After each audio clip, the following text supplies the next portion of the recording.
ಸುರತ್ಕಲ್ನಲ್ಲಿ ನಡೆಯುವ ಭಾನುವಾರ ದಿನದ ಸಂತೆ ವ್ಯಾಪಾರ ನಡೆಸುವ ಬಗ್ಗೆ ಅನುಮತಿ ನೀಡಬೇಕು, ಇಲ್ಲವಾದಲ್ಲಿ ಅಕ್ಟೋಬರ್ 17ರಂದು ಪ್ರತಿಭಟನೆ ಹಮ್ಮಿಕೊಳ್ಳಲಾಗುವುದು ಎಂದು ಇಂಟೆಕ್ ನಡೆಸಿದ ಸಭೆಯಲ್ಲಿ ತೀರ್ಮಾನಿಸಿದರು.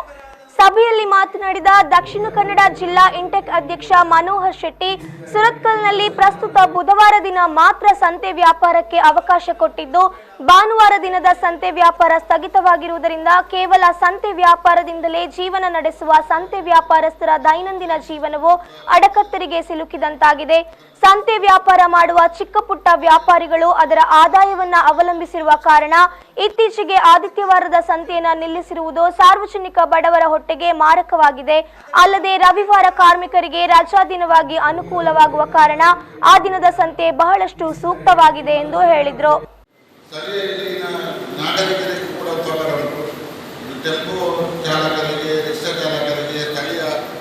ಈಗ ಮಾರುಕಟ್ಟೆ ಒಳಗಿರುವಂತಹ ಅಂಗಡಿಯವರು ನಮಗೆ ಕೂಡ ಸಪೋರ್ಟ್ ಇದ್ದಾರೆ. ಸಂತೆ ದಿವಸ ಅಲ್ಲಿ ಕೂಡ ವ್ಯಾಪಾರ ಆಗ್ತದೆ.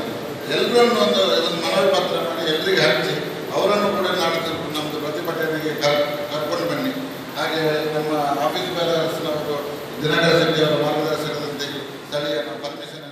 ಈ ಸಂದರ್ಭ ಸಭೆಯಲ್ಲಿ ರಾಜ್ಯ ಯುವ ಇಂಟೆಕ್ ಕಾರ್ಯದರ್ಶಿ ದಿನಕರ ಶೆಟ್ಟಿ, ಇಂಟೆಕ್ ಮುಖಂಡರಾದ ಪುನೀತ್, ವಿನೋದ್ ರಾಜ್ ಪಣಂಬೂರು, ಸಂತೆ ವ್ಯಾಪಾರಸ್ಥರ ಒಕ್ಕೂಟದ ಮಹಮ್ಮದ್ ಮತ್ತಿತರರು ಉಪಸ್ಥಿತರಿದ್ದರು.